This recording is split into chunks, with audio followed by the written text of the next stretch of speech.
ভাই আমরা কথা বলছিলাম আজকের যে সেশনটা অলরেডি চলে গেল সেই সেশনটা নিয়ে আমাদের আজকে কথা হচ্ছিল, কিন্তু গতকালকে যে আমরা এত চমৎকার ভাবে খুব স্লো যে টেস্টে যেরকম একটা খেলা আমরা এক্সপেক্ট করি ওরকম করে কিন্তু সেট হয়ে কিন্তু খেলছিলেন আমাদের ব্যাটসম্যানরা। 234 রান করেছিলেন 4 উইকেটে, কিন্তু আজকে 89 রান, বাকি 89 রান করতে আজকে 325 হয়েছে আমরা জানি মিড ব্রেকের আগ পর্যন্ত। সেখানেই কিন্তু আমরা 4 উইকেট হারিয়ে ফেলেছি। তো ব্যাটিং হাইলাইটসটা দেখে আবার আলোচনায় ফিরে আসছি, দেখে নিচ্ছি আজকের batting highlights.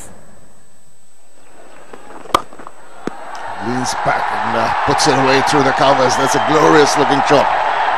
And he's got to get in 4 runs. No, it's leans back and puts it away through the covers. That's a glorious looking shot. And he's got to get in 4 runs. Use of the feet. Oh, he's got a little bit of an inside and it's been taken. Shakib Al Hasan really strokes it away nicely. Flowing drive there by Shomo Sharka, getting to the pitch of their ball, just being hauled in. But once again, nicely on the move. He can produce something good. Attempted Yorker, was in control, thicker inside edge. Good effort in the deep by the fieldsman Asir Shafiq. Oh, that's a lovely stroke. Authentic cover drive.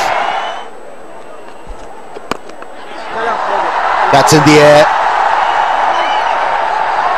Very lucky.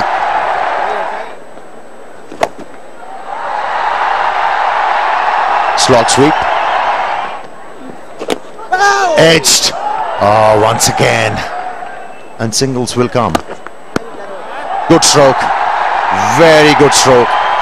This should give him a lot of confidence.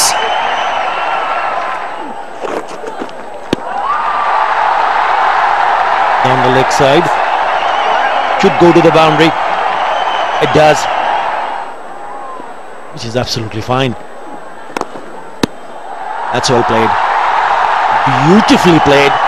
You've already seen him play one through on the offside.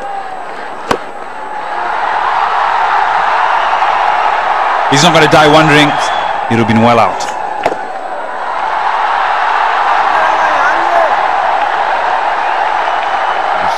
Bit up, forward, driven through that area. What a lovely looking shot that was. Again, on top of that, look at that shot. Brilliant stuff from Shomo Sharka. One would bring 2 and 2 would bring up further ones. Oh, here we go again. There's a chance. Is thrown caution to the wind, and Asir Shafiq, I think, has taken the catch, and he grabbed a brilliant one at leg slip to get rid of Shakib Al Hasan, and now he's taken one in the deep, and that is not only the ground he had to make in order to get there, but as you said, swirling in the breeze. Gone. Oh, that is a massive disappointment. Pace in the pitch. He's been undone. That one did certainly turn, didn't it? it turned, but I don't think that was the shot he was thinking in his mind to play. He seemed to be in 2 minds. And he has to go back after scoring 32. Bangladesh now 310 for 7. Flat buried that one for 4 runs. This is not going to please Yasir Shah. আমরা দেখে নিলাম batting হাইলাইটসটা। কালকে পর্যন্ত কিন্তু চমৎকার partnership আমরা মাহমুদুল্লাহ রিয়াদ এবং মুমিনুল হকের ভিতরে দেখেছি। 95 এর একটা পার্টনারশিপ ছিল, কিন্তু আজকে এরকম কোনো বড় পার্টনারশিপ আর হলো না। এখানে মেন জিনিসটা যে আপনার ব্যাটসম্যানরা সময় নিয়ে খেলতে হবে, এখানে তাড়াহুড়ার কিছু নেই এবং বল টু বল খেলেন। এখানে কিন্তু দেখা যাচ্ছে আজকে যে 4 উইকেট গেল প্রত্যেকটা ব্যাটসম্যান কিন্তু তাড়াহুড়া করেছে রানের জন্য, বাট তাড়াহুড়া করে না, আমি বলবো যে আজকে সারাটা দিন পড়ে রয়েছে, মাত্র 2 ঘন্টা সময় হলো, তো 2 ঘন্টা যদি 4 উইকেট যায় তা আপনি খেলবেন কিভাবে? আরো মিনিমাম 2টা সেশন আছে, বাট আপনার প্রত্যেকটা সেশন ভাগ করে নিতে হবে যে 1 ঘন্টা করে, যে 1 ঘন্টা আমি উইকেটে আছি, কতক্ষণ 1 ঘন্টা ছিলাম, 1 ঘন্টা আমার কত রান, আবার পরে 1 ঘন্টা।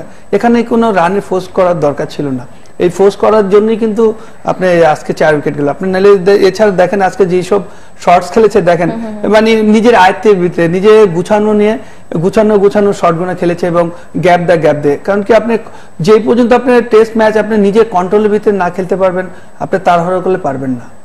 সেশন বাই সেশন খেলতে হবে টেস্ট, এটা আমরা জানি। এবং সবচেয়ে বড় কথা হলো যে আমরা আজকে যে জিনিসটা দেখেছি যে আরো একটা কথা রয়েছে যে টেস্টে শুধুমাত্র আপনি যখন 30 করবেন 30টাকে আপনাকে 50 তে নিতে হবে, 50 থেকে 100 কে নিতে হবে, যে কোনো একজন নিজে একটা ক্যালেন্ডার তৈরি করতে হবে, নিজের আপনার মানে নিজের একটা বোর্ড তৈরি করতে হবে, আমি এই টার্গেটে এই ঘন্টার ভিতরে এত করব, এত ঘন্টার ভিতরে এত করব। একটা সেই জিনিসটা আমরা আমাদের ব্যাটসম্যানদের ভিতরে আজকে দেখলাম না। এবং আজকে আমরা যেটা দেখছি যে 25, 32, 33 এরকম করে কিন্তু স্কোর গুলোতে আউট হয়ে গেছে আমাদের। মানে খুব আমার কাছে লাগলো আজকে খুব মানে ব্যাটসম্যানটা খুব ছটফট করতেছিল, তাড়াহুড়া করতেছিল। এই তাড়াহুড়ার জন্যই কিন্তু আজকে দেখেন 4টা উইকেট গিয়েছে, এরকম আহামুকি বল করে কিন্তু আউট হয়নি। তো সুতরাং আপনি মনে করেন যে এই টেস্ট ম্যাচ আপনি মনে করেন এখানে মাস্টার ক্রিকেট খেলতে হবে এবং মানে দেখা দিতে হবে যে না আমরাও পারি। তা আমরা মনে করতেছি যে এখানে এই তাড়াহুড়া না করে আরো খেলা আছে সামনে, বাট এই ভুলটা যেমন ওখানে না হয়। বিশ্বকাপে আমরা দেখেছি যে পাকিস্তানের ওয়াহাব রিয়াজ কি চমৎকার বোলিং করেছে, ইয়াসির শাহর প্রশংসাও করা হয়েছে বিশ্বকাপে। এখানেও আমরা দেখছি বাংলাদেশের এই সিরিজে টেস্টে বিশেষ করে দেখছি যে ইয়াসির শাহর বোলিং কিন্তু দুর্দান্ত। তো আমরা একটু বোলিং হাইলাইটসটা দেখে নিচ্ছি। আচ্ছা, আমরা এটা পরে দেখবো। আমরা যেটা বলছিলাম যেটা হচ্ছে কি শুভাগত হয়ে এবং তাইজুল ইসলাম দুজনের কিন্তু ডেবু কিন্তু একসাথেই হয়েছিল ওয়েস্ট ইন্ডিজের সিরিজে 2014-এ। তাইজুল ইসলাম সেখানে 5টা উইকেট নিয়েছিলেন। এখন যেহেতু আমাদের দেখতে পাচ্ছি যে স্কোরটা কমে এসেছে, তো আমাদেরকে খুব দ্রুত কিভাবে সেকেন্ড সেশনে পাকিস্তানের সবগুলো উইকেট নিয়ে নেওয়া যায় সেটা চেষ্টা করতে হবে। এখানে একটা জিনিস চিন্তা করতে হবে, আমরা যদি যে রানই করি বাট ওদের অ্যাটাক করতে হবে যে আমরা 10টা উইকেট কিভাবে নিব, এটা চিন্তা করে। এবং হতে পারে ম্যানেজমেন্ট একটা প্ল্যানিং করবে ফিল্ডিং এর টাইমে বা কোচ যারা আছে।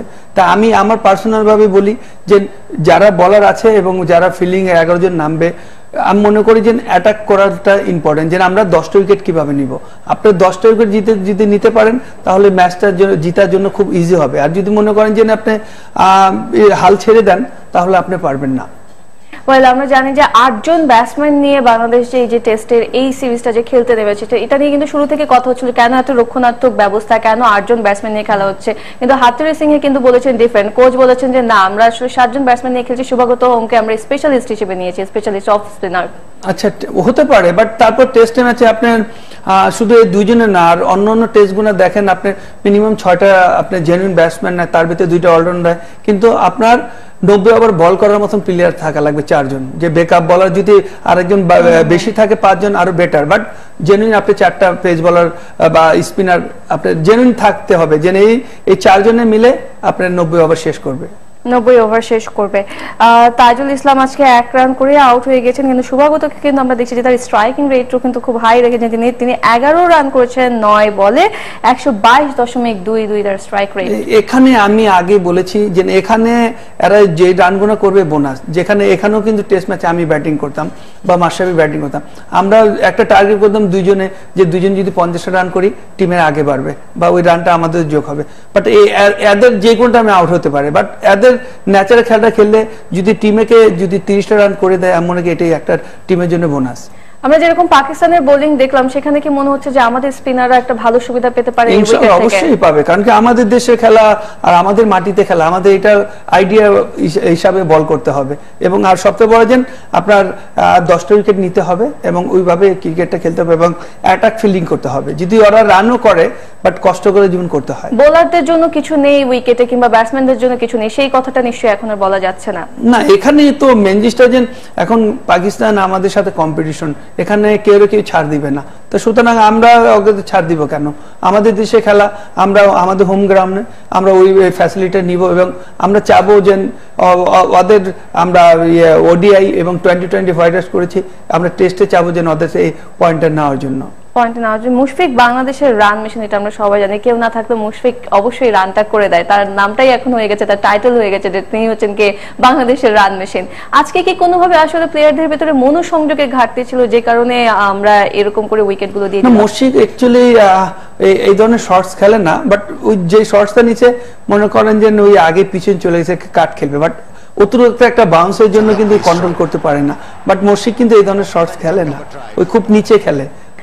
আজকে ডেবু হলো কিন্তু সৌম্য সরকারের জানি যে আমরা এই টেস্টে ডেবু হয়েছে তার। তো সেই ক্ষেত্রে সৌম্য সরকারকে আপনার কেমন লেগেছে, কেমন প্রমিজিং মনে হয়েছে? মেন জিনিসটা যে ম্যানেজমেন্ট যখন ওকে নিয়েছে, নিশ্চয়ই ওর ভিতরে কিছু আছে, এই কারণে কিন্তু আপনি টেস্টে নিয়েছে এবং ওডিআই নিয়েছে। তো সুতরাং একে সময় দিতে হবে, এখানেই যে একটা টেস্ট দিয়ে শেষ না, লং সময় কিভাবে খেলবে এদের মেন জিনিসটা কি একটু টিপস দিতে হবে যে যেভাবে আউট হচ্ছে এটা আর লং খেলো, যে তুমি আজকে 30 করছো কেমনে তুমি 60-70 করবে, তোমার চাচ্ছি যে তুমি বড় একটা স্কোর করো, বাট এই ধরনের প্রিপারেশনটা নিতে হবে এবং টেস্ট ম্যাচের জন্য আপনার আরো খাটতে হবে, লং টাইম ব্যাটিং করতে হবে এবং কনসেন্ট্রেট করতে হবে।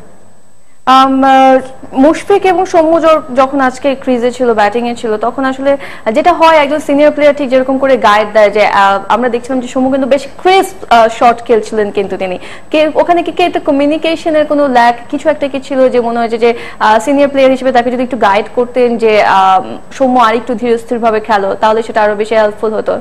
সবথেকে বড় হলো যে ওই যার সাথে পার্টনার ওই টেস্ট ম্যাচের ক্যাপ্টেন, তো ক্যাপ্টেনের সাথে যদি ব্যাটিং করি অবশ্যই তো আমার সাথে কথা হচ্ছে বা ই করছে, আর এখানে অন্য কেউ আর বলার কিছু নাই, যেখানে ক্যাপ্টেন ভালো মনে করতে সেটাই, আর ক্যাপ্টেন খারাপ বললে তো অটোমেটিক কিন্তু ওকে একটা পুশ করবে। আমরা দেখছিলাম যে কিছু মিসআন্ডারস্ট্যান্ডিং বোধহয় ছিল, কিছু রান আউটের চান্স তৈরি হচ্ছে। হয় এটা একটা নতুন প্লেয়ার আর একটা পুরনো প্লেয়ার সাথে অনেক সময় দেখা যাচ্ছে আপনার অ্যাডজাস্ট না হতে পারে, বাট হয়ে যাবে, আস্তে আস্তে হয়ে যাবে। যখন আপনি আমার সাথে পার্টনারশিপ হবে, মানে রেগুলার ব্যাটিং করবে, অটোমেটিক কিন্তু হবে, অটোমেটিকলি হবে। আমরা মোহাম্মদ শহীদেরও কিন্তু আজকে ডেবিউ হয়েছে, আমরা দেখছি যে মোহাম্মদ শহীদকে আপনার কেমন মনে হচ্ছে, যে তার কাছ থেকে কি এক্সপেক্ট করতে পারি? ওই ছেলেটা খুবই ভালো আর ভালো বল করে আর ব্যাটিংও মারে খুব। ওই আমি ক্লাবন টুর্নামেন্ট যখন ছেড়েছি ওই আমার টিমে খেলেছে, তো তখন তো আমি দেখেছি এই ছেলেটা কিছু করতে পারবে, তাই ইনশাল্লাহ আমিও চিন্তা করি এত তাড়াতাড়ি বাংলাদেশ টিমে খেলবে, তো ইনশাল্লাহ আমি ওর ফিউচারের জন্য আল্লাহর কাছে দোয়া করি যেন লং সময় বাংলাদেশকে দিতে পারে। 325 আমরা দেখেছি মিড ব্রেক পর্যন্ত, টি সেশন পর্যন্ত আরো দুইটা, এই যে আরো সেশন আছে, যে দুইটা সেশন, সে কি মনে হচ্ছে যে ওখানে কি আমাদের এই যে টেইল এন্ডে যে ব্যাটসম্যানরা রয়েছে আর হাতে রয়েছে আমাদের মাত্র দুটো উইকেট, সেই দুটো উইকেট নিয়ে আমরা কত দূর পর্যন্ত যেতে পারবো? হ্যাঁ, এইটা বলা মুশকিল। এখন দেখা যাচ্ছে যে হতে পারে এখান থেকে কেউ 50 করে দিতে পারে, এটা পার্ট অফ দ্য গেম, কারণ কি এখানে বলা মুশকিল। আর যদি ওইরকম যেরকম খেলতেছে করাটা ইজি, বাট দেখা যাচ্ছে যে ওরা কিন্তু অ্যাটাক করবে যে উইকেট নেওয়ার জন্য, আর আরো যে দুই ব্যাটসম্যান আছে আরো চিন্তা করবে যে আমরা এর ভিতর রান বাই করি, তো সুতরাং হতে পারে দুই দিকে অ্যাটাক হবে বা দুই দিক থেকে মিস্টেক হতে পারে। রফিক ভাই অনেক ধন্যবাদ, আজকের মতো আমাদেরকে এখানেই শেষ করতে হচ্ছে ক্রিকেট এক্সট্রা। আপনার সাথে আশা করছি যে আমাদের আরো কথা হবে এই ক্রিকেট এক্সট্রাতে। অনেক ধন্যবাদ।